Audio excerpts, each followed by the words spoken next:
President of the Republic of Kenya must have an interest in the construction of this dam. The Deputy President must have an interest in these dams. The Prime Minister, Raila Odinga, must have an interest in these dams. Musalia Mudavadi must have an interest in these dams. Kalonzo Musyoka, Moses Wetangula, as the leaders with the highest level of political capital. So is every Kenyan. Every Kenyan has got an interest in these dams. Because, these dams are constructed using taxpayer resources. So every Kenyan has got an insurable interest. The only challenge is that the Deputy President, William Samoei Ruto, has come out contradicting the figures, the quantum of the money that has been misappropriated or lost. And in my view, instead of disputing the figures, he should give the agencies concerned unlimited support, whether it's the Auditor General, whether it's the DCI, whether it's the DPP, or the EACC.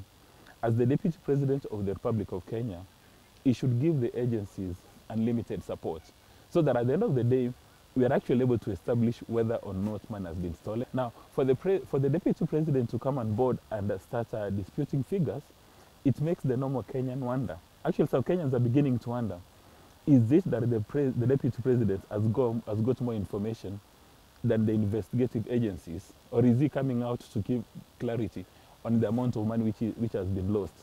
It's very easy for a normal Kenyan in the streets to assume that the President has got more knowledge, or rather the Deputy President has got more knowledge because of peculiar interest in the project, that is merely coming out to offer clarity. And in my view, the only person right now with capacity to offer clarity are the investigative agencies. So the Deputy President must allow the investigative agencies to do their work, and then when they are happy with their investigations, they present the same to our competent court system, and then the judiciary shall form a view whether or not money has been lost, whether or not somebody is guilty. So they go around throwing landmines and coming up with roadblocks in a manner suggesting that they're acting on behalf of a certain godfather. And it's time for us to call out these political leaders and tell them to give us a break. The Deputy President must call his troops to order and tell them that they must support the anti-corruption fight. Because if they don't do that, then any normal Kenyan will come to one conclusion, that these leaders, in fact, are beneficiaries of corruption. And in the public space, the moment Kenyans form that view that you are beneficiary of a public corruption, then trying to manage that reputation risk will be a nightmare. So all Kenyans of goodwill must fight corruption. And we are talking about monies, lots of monies. We are not talking about 100,000. We are not talking about 500,000. We are not talking about 1 million.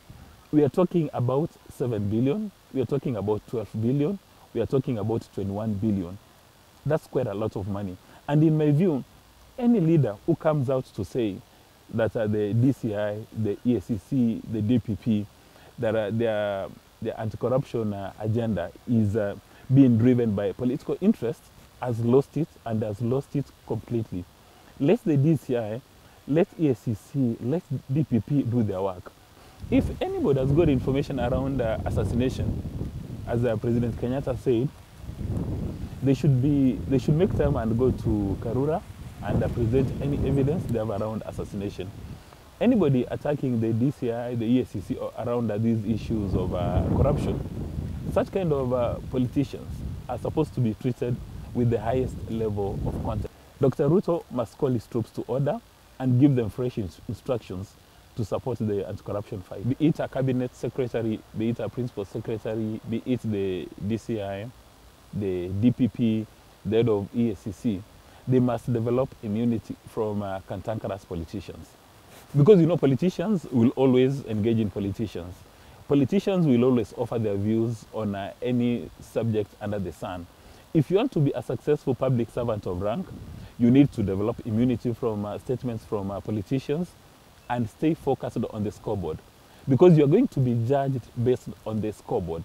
At the end of Kinoti's term, at the end of Aji's term, at the end of Twalib's term, at the end of Kenyatta's term, at the end of Raila's term, at the end of Musalia Mudavadi's term, we are going to look at the scoreboard. You will not come back to us and tell us that when I was serving in my position for 5 years, I was attacked day and night by politicians. No, that one will not take it home. We'll reject it. So if you are Mr. Kinoti, if you are Mr. Haji, if you are Twalib, whoever is serving in the public sector, look at your job description and stay focused on the scoreboard. Do not allow anybody to get you out of track.